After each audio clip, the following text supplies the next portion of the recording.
Expressarse. Express. Hola chicos, estoy aquí para hacer hoy con vosotros un test sobre el tema 5 de los dispositivos de seguridad del vehículo, ¿vale? Vamos a verlo. Comenzamos viendo la pregunta número 1 de este tema de los dispositivos de seguridad, donde nos dice un mantenimiento adecuado del vehículo, y tenemos que contestar nosotros siguiendo la frase. ¿Elimina la probabilidad de sufrir un accidente? ¿Eliminarla por completo? No, pero es verdad que tenemos menos posibilidades. B. ¿Puede reducir la probabilidad de sufrir un accidente? Aquí sí, esta sí que nos dice lo correcto. Y C. No reduce nunca la probabilidad. Mentira, si el vehículo está en buen estado, tiene menos posibilidades de fallar, ¿vale? Vamos a la pregunta número 2. La pregunta número 2 nos dice: ¿un vehículo que dispone de la última tecnología puede sufrir un accidente? Vehículo nuevo, con los últimos adelantos tecnológicos.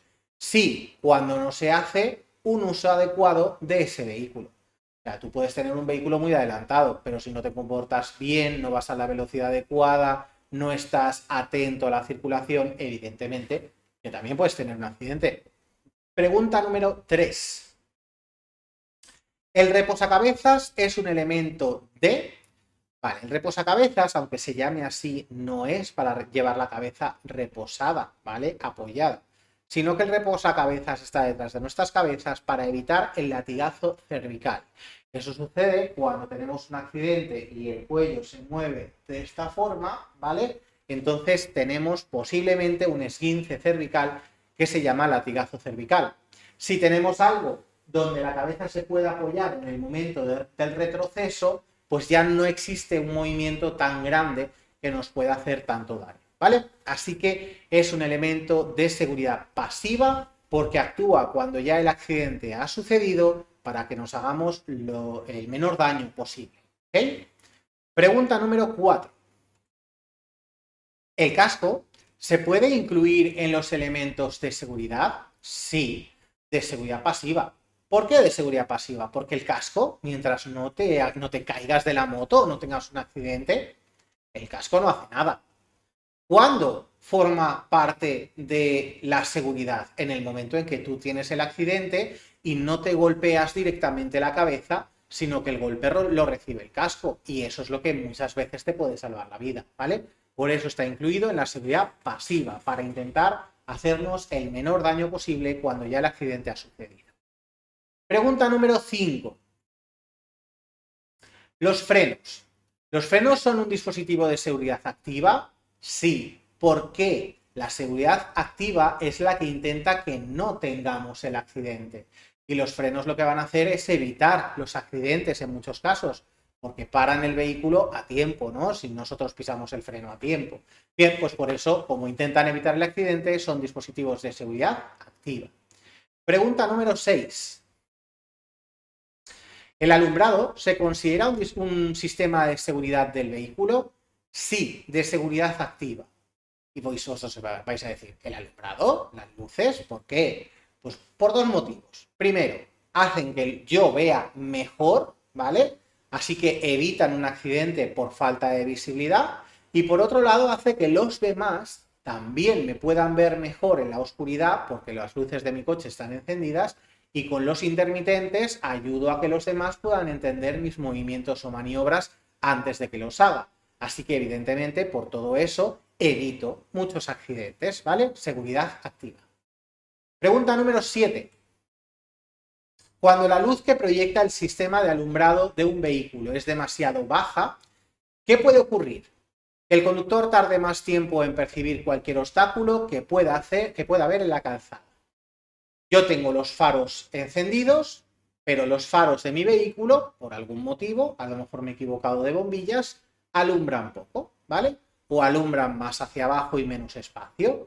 Entonces, en ese caso, lo que sucede, o bien porque los tengan mal colocados, mal alineados esos faros, o bien porque la intensidad sea poca, no veo bien. Y como no veo bien, me puedo encontrar alguna cosa en la calzada que no haya visto y puedo tener un accidente, ¿vale? Pregunta número 8. ¿Cómo gestiona el sistema de activación automática del alumbrado el encendido y apagado de las luces del vehículo? Mediante un sensor que mide la luminosidad exterior. Cuando un vehículo tiene este dispositivo de encendido y apagado automático de la iluminación, nosotros no tenemos que hacer nada, lo colocamos en posición automático y él solo, cuando ve ese sensor que hay poca luz, activa las luces. Cuando el sensor se da cuenta de que hay más luz, las apaga. Simplemente funciona de esa forma, ¿eh? Pregunta número 9. Cuando se realiza un giro, las luces angulares se encienden o giran, iluminando el interior de la trayectoria. Es decir, estas luces angulares, que son luces que se mueven hacia un lado o hacia el otro, van a girar hacia donde yo mueva el volante, ¿vale? Si yo giro a la izquierda, las luces angulares apuntarán hacia la izquierda para mejorar la visibilidad hacia donde yo me voy a mover. Y si giro a la derecha, pues apuntarán hacia la derecha, ¿ok? Pregunta número 10. ¿Puede emplear en su vehículo luces adaptativas? Claro que sí, muchos vehículos ya las llevan puestas. ¿Qué son las luces adaptativas? Las que hacen que en un lado o en el otro haya más o menos intensidad de iluminación.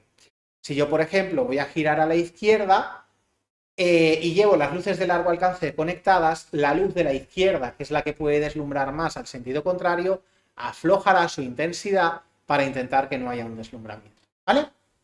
Pregunta número 11. Las luces adaptativas mejoran la visibilidad en determinadas situaciones, como en una curva o en una intersección. Lo que os he dicho, al graduar la intensidad en los puntos donde podríamos deslumbrar a los demás, pues mejoran esa visibilidad, ¿ok? Pregunta número 12. En una pendiente descendente prolongada, estamos bajando una cuesta prolongada, muy larga, ¿vale? ¿Cómo es recomendable conducir? Con marchas cortas para utilizar poco el freno de servicio. Nos dicen que la forma correcta de circular en una bajada, en una pendiente descendente y prolongada, es utilizando el freno motor y no abusando del freno de servicio. Y eso lo conseguimos poniendo marchas cortas en la palanca de cambios. De esa forma el motor se retiene, ¿vale? Intenta frenar un poco el vehículo y no tenemos que estar todo el rato pisando el freno de servicio, que se puede calentar y dejar de ser eficiente, ¿vale? Seguimos. Pregunta número 13. La eficiencia del frenado aumenta, entre otras circunstancias, cuando la adherencia de los neumáticos al suelo es mayor. Claro, si yo tengo un neumático en buen estado, la calzada también está en buen estado y necesito frenar, evidentemente va a ser una buena frenada, porque mi neumático está en buen estado y la calzada también. Pero ¿y si mi neumático está muy gastado y además el suelo está mojado? Uy, cuidado. Y aquí probablemente la distancia de frenado sea mucho mayor, habrá menos eficacia de frenado, ¿vale? Pregunta número 14. El sistema antibloqueo de los frenos, el ABS, en la mayoría de los casos permite reducir la distancia de frenado. ¿Por qué? Pues porque nosotros, al saber que nuestro sistema de frenado va a hacer que frenemos fuerte, pero sin posibilidad de que se bloqueen las ruedas, vamos a utilizar el sistema de frenado tan fuerte como sea necesario. En los vehículos donde no tenían ABS, a los conductores les daba mucho miedo que las ruedas se bloquearan y muchas veces no pisaban tan fuerte el freno como necesitaban para evitar que se bloquearan las ruedas, ¿vale? Pregunta número 15. Cuando el sistema de frenado autónomo de emergencia detecta peligro de colisión, ¿cómo actúa? Avisando al conductor, y en caso de que no haya ninguna respuesta, ¿vale? Que nos dicen aquí, en caso de que haga caso omiso, que sería no hacerle caso a ese avisador, realizando una frenada de emergencia. Es decir, yo tengo unos sensores delante del vehículo que calculan la distancia que llevo con el de delante. En el caso de que haya peligro inminente de chocarme con él, me avisará ese sistema, probablemente con un avisador acústico. Si no hago caso, entonces el vehículo solo activa la frenada de emergencia para intentar no chocarse. Pregunta número 16. El sistema de frenado autónomo de emergencia es capaz de detectar un peligro inminente de colisión por alcance, es decir, con el vehículo que llevo delante, chocarme con el que llevo delante, ¿vale? Eso es lo que intenta hacer que no suceda este sistema de frenado autónomo de emergencia. Pregunta número 17. En una frenada de emergencia con ABS, sistema antibloqueo de las ruedas, si el pedal de freno vibra, es normal, debes seguir frenando a fondo. ¿Y por qué vibra? Porque el sistema ABS lo que hace es abrir y cerrar las pinzas del freno para no llegar a bloquear las ruedas, ¿vale? Y esa vibración viene de esas pincitas que se abren y se cierran. Pregunta número 18. En caso de emergencia, ¿es conveniente pisar el pedal de freno a fondo y mantener la máxima presión hasta el final? Si nuestro vehículo dispone de ABS, sí, porque ese sistema ABS liberará las ruedas para que no se bloqueen. Pero si no tenemos ABS, no. Al principio frenaremos muy fuerte, pero no lo aguantaremos hasta el final. Poco a poco, a medida que el vehículo se va deteniendo, iremos quitando presión en el freno si no tuviéramos ABS, 19. Si lleva a un pasajero en la motocicleta, al frenar es más difícil que se bloquee la rueda trasera. Os lo explico muy fácilmente. Cuando solamente va el conductor suele ir sentado más o menos en la parte central de la moto, ¿verdad? Vale. Entonces, si yo freno, ¿hacia dónde se va todo el peso de la moto y mi peso? Hacia adelante, ¿verdad? Y la rueda que se aplasta contra el suelo por toda esa fuerza que se va hacia adelante es la delantera. ¿Y la trasera?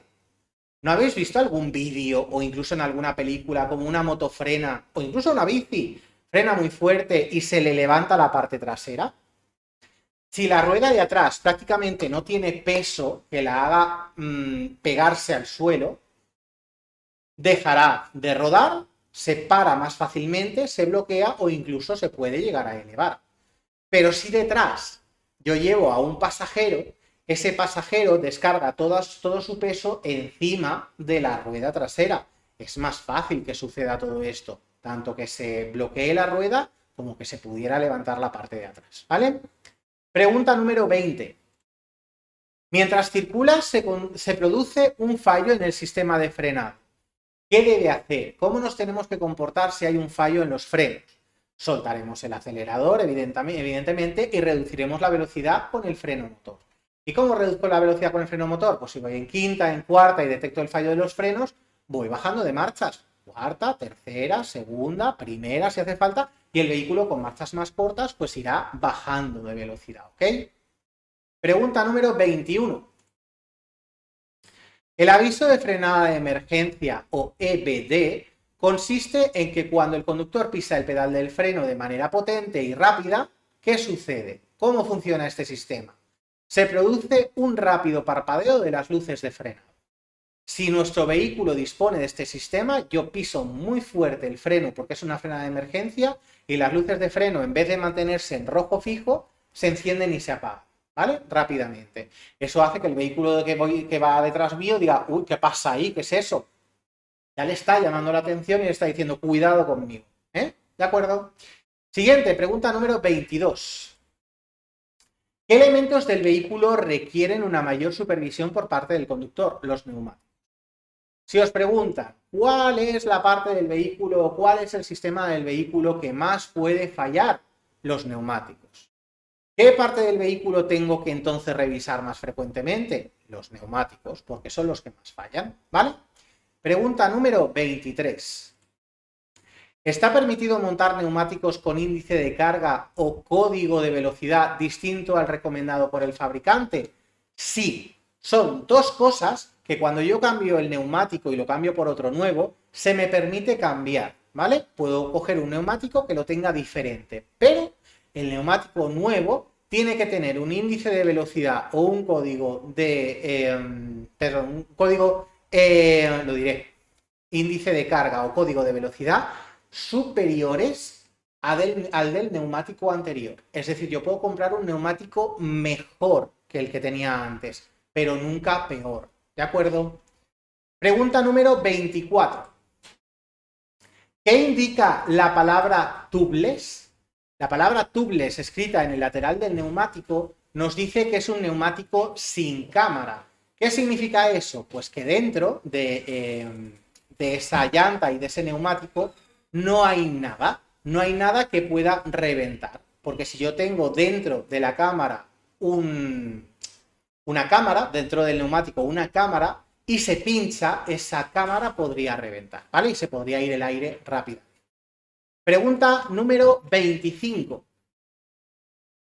Cuando la presión de inflado de los neumáticos es inferior a la recomendada, es decir, llevamos el neumático deshinchado, el vehículo consume más combustible. Esto incluso si habéis montado en bici lo podéis comprobar fácilmente de otra forma. A ver, yo me monto en la bici tiene poco aire en las ruedas.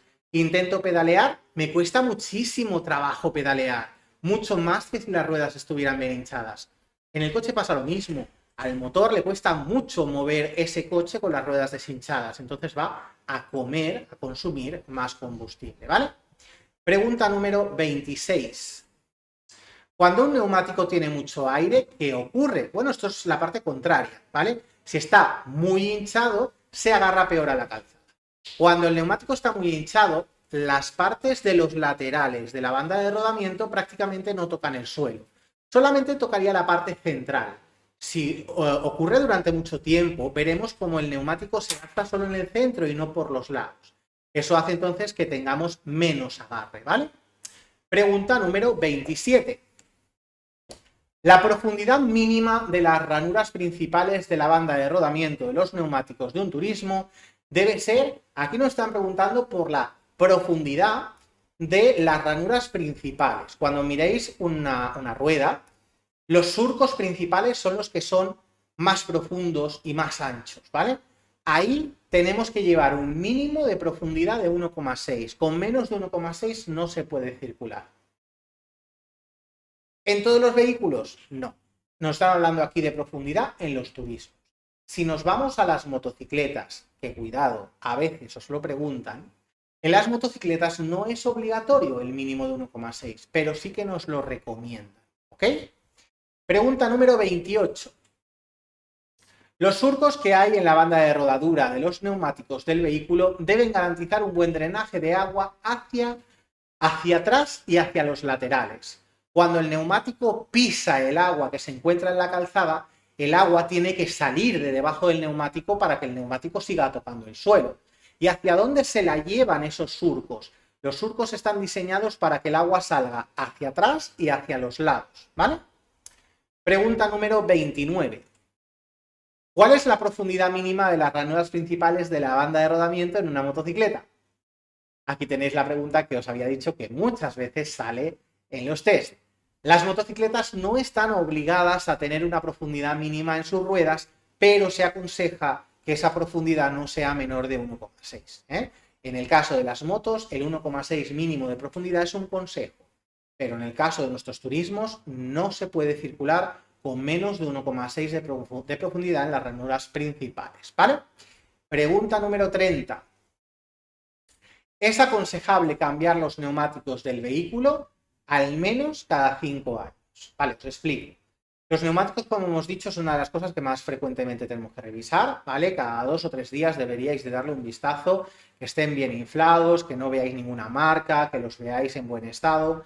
Cuando nos demos cuenta que están gastados o que están deteriorados, que no los vemos bien, hay que cambiarlos. Pero ¿qué sucede si llegan los 5 años, ¿vale? De que yo ya los he usado durante 5 años y todavía no están gastados, porque he usado poco el coche.